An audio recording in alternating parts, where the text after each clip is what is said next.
Hi అండి. ఈరోజు ఎంతో రుచిగా ఉండే కాజు మష్రూమ్ రెసిపీ చూద్దాము.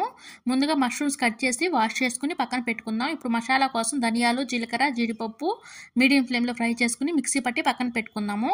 ఇప్పుడు అదే కడాయిలో ఆయిల్ హీట్ చేసుకుని 4 లవంగాలు, చిన్న దాల్చిన చెక్క, 1 స్పూన్ జీలకర్ర, 1 బిర్యానీ ఆకు వేసి ఫ్రై అయ్యాక ఆనియన్స్, పచ్చిమిర్చి, రుచి తగ్గ సాల్ట్ యాడ్ చేసుకుని ఫ్రై చేసుకోవాలి. తర్వాత 2 స్పూన్ల అల్లం వెల్లుల్లి పేస్ట్ వేసి ఫ్రై చేసుకోవాలి. నెక్స్ట్ 2 టమోటాలు తీసుకుని మిక్సీ పట్టి ఆ టమోటా పేస్ట్ వేసుకుని ఒకసారి కలిపి పసుపు, రుచి తగ్గ కారం యాడ్ చేసుకుని ముందుగా వాష్ చేసి పక్కన పెట్టుకున్న మష్రూమ్స్ వేసి ఒకసారి కలిపి ముందుగా మిక్సీ పట్టి పక్కన పెట్టుకున్న మసాలా పౌడర్ వేసి ఒకసారి కలిపి 1 గ్లాస్ వాటర్ వేసుకొని మీడియం ఫ్లేమ్లో ఉడికించుకోవాలి. 10 to 15 మినిట్స్ తర్వాత మూత తీసి చూసి ఉప్పు కారం అడ్జస్ట్ చేసుకుంటే మనకు కాజు మష్రూమ్ కర్రీ రెడీ అవుతుంది.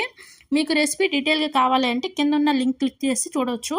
మీకు ఈ వీడియో నచ్చితే ప్లీజ్ లైక్ చేసి షేర్ చేసి సబ్స్క్రైబ్ చేసుకోండి.